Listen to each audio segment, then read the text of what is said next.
मैं डॉक्टर अर्चना Srivastava P academic group में आप सभी का स्वागत करती हूँ। आज मैंने जिस विषय का चयन किया है वो विषय है कि काव्य क्या गद्य से अधिक सरस और रुचिकर होता है। आइए देखते हैं।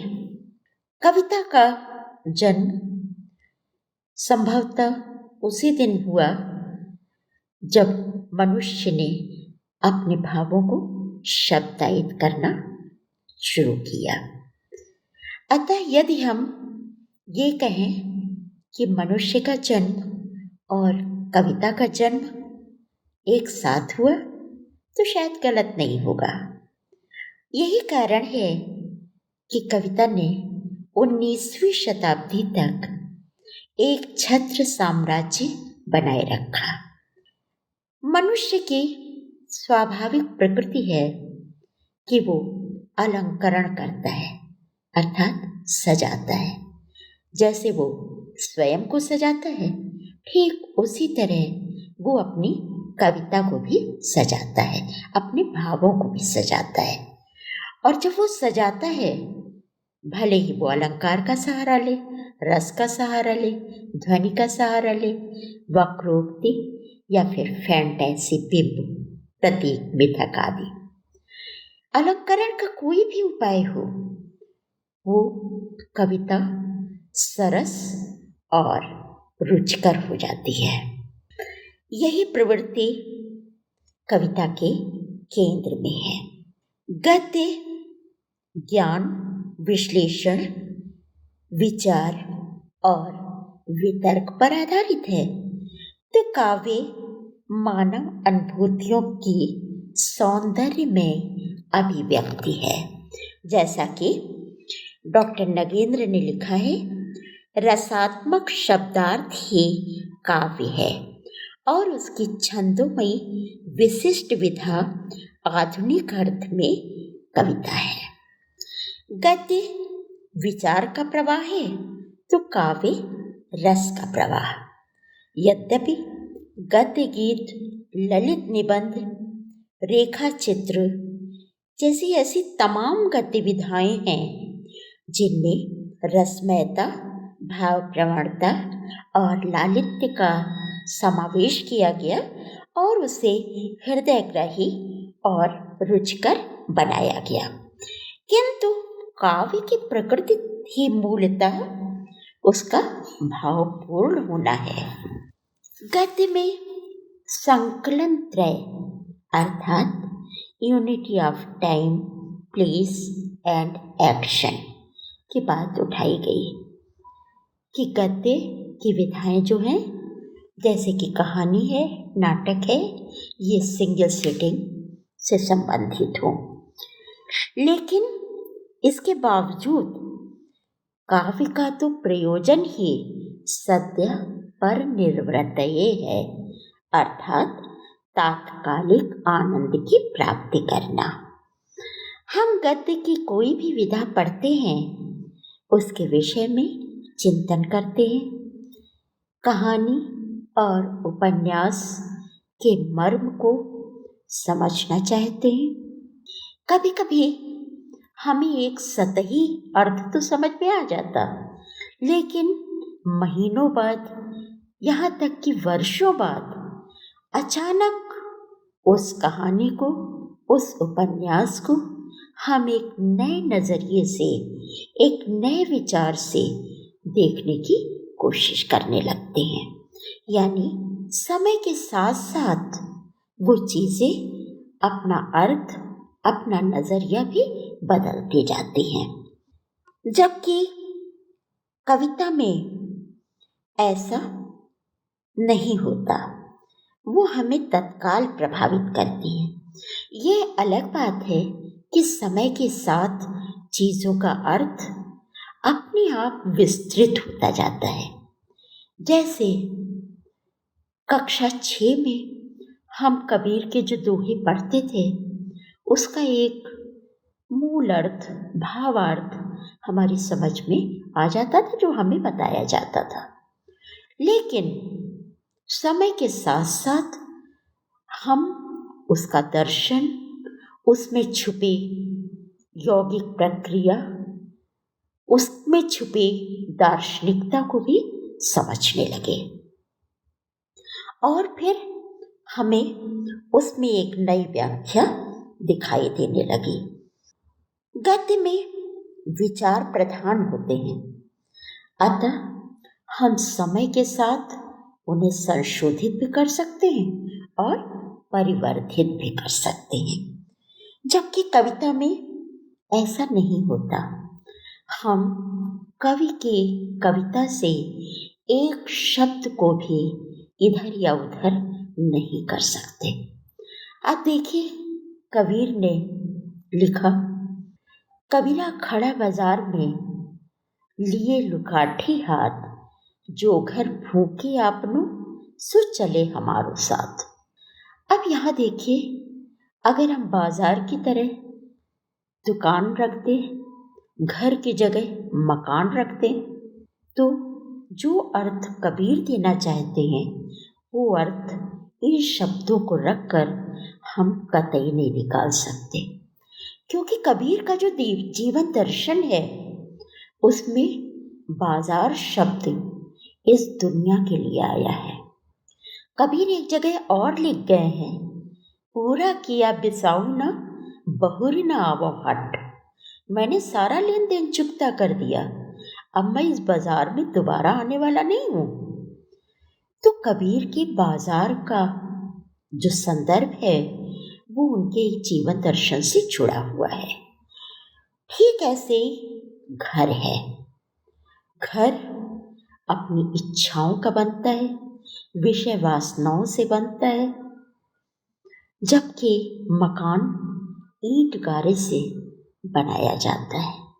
यहाँ कवि के द्वारा रचा हुआ एक एक शब्द उसके अपनी भावनाओं से निःसृत है, अतः हम चाहकर भी उसमें आमूलचूल परिवर्तन नहीं कर सकते।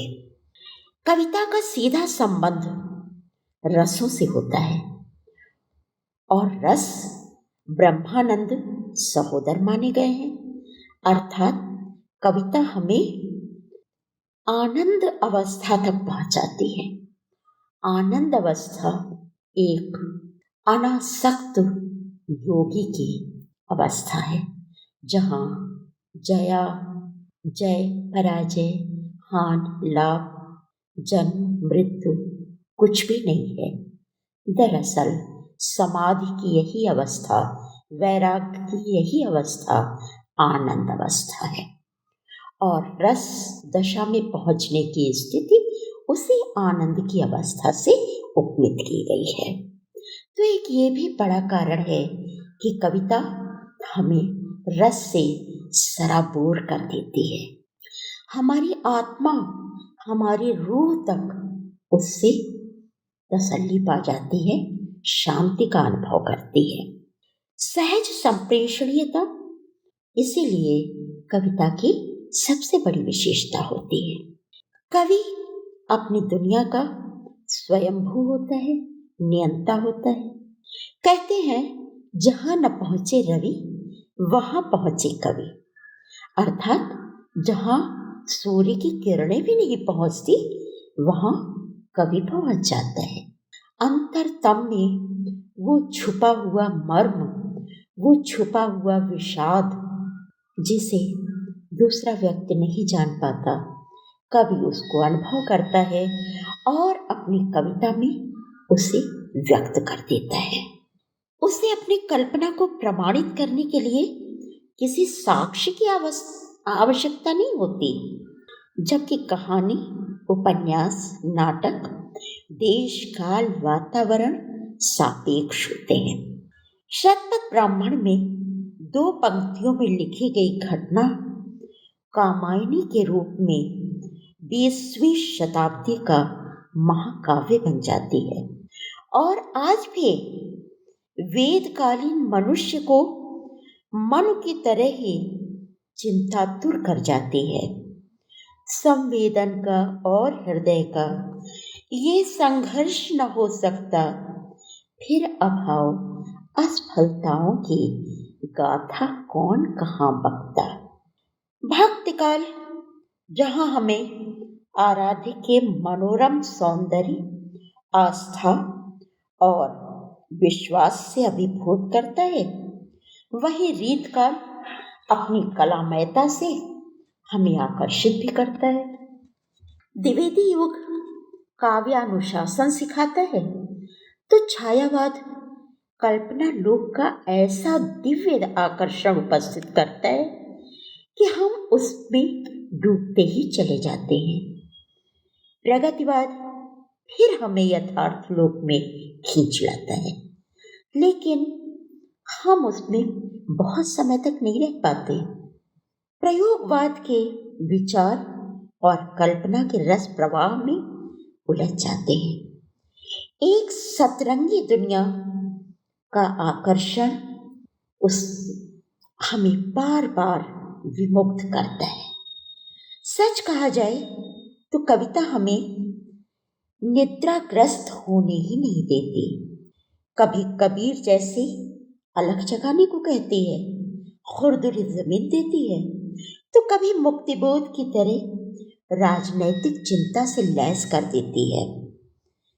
क्या आजादी सिर्फ 3 थके हुए रंगों का नाम है जिसे एक पहिया ढोता है, या फिर उसका कोई खास मतलब भी है?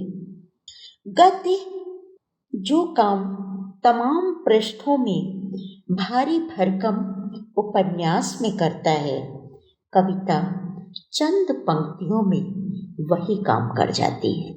सियासत के विद्रूप चेहरे को देखने के लिए दुष्यंत कुमार का एक ही अशार काफी है। कल नुमाइश में मिला वो चीथड़े पहने हुए, मैंने पूछा नाम तो, बोला कि हिंदुस्तान है। गद्यम कवि नाम निक्षम वदंती।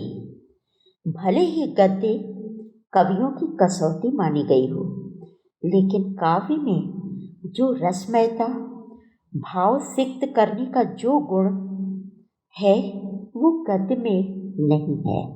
मनुष्य 2 पाठों के बीच में पिस रहा है। पिस गया वो बाहरी और भीतरी 2 कठिन पाठों बीच। ऐसी ट्रेजेडी है नीच। लेकिन इससे उबारने वाली हताशा, निराशा और अवसाद से खींचकर एक आशा की किरण दिखाने वाली भी कविता ही है। सच कहें तो मनुष्य की जीवनी शक्ति है कविता, और ये जीवनी शक्ति जब तक मनुष्य है तब तक नष्ट होने वाली नहीं है। ये जीवनी शक्ति उसके जीवन के साथ ही साथ बढ़ती चली जाती है, और आज भले ही मूल्यहीनता का दौर हो, कितनी भी विषम परिस्थिति हो, लेकिन कवि है कि रचता जा रहा है, रचकर टूटने से बचता भी जा रहा है, समाज को भी जगा रहा है और खुद भी जग रहा है। आज भी अलग जगाए हुए है, जैसे पूरा का पूरा सांसारिक जिम्मा उसी ने अपने कंधों पर ढो रखा हो। धन्यवाद। हर बार की तरह इस बार भी आपसे अनुरोध है कि इस चैनल को सब्सक्राइब ना किया हो तो प्लीज़ कीजिए। अगर वीडियो पसंद आया हो तो लाइक कीजिए, शेयर कीजिए, और हाँ, कमेंट बॉक्स में अपनी प्रतिक्रिया और अपने सुझाव देना कतई मत भूलिए, क्योंकि आपकी प्रतिक्रिया, आपके सुझावों पर भी हमारा अगला वीडियो तैयार होगा। धन्यवाद।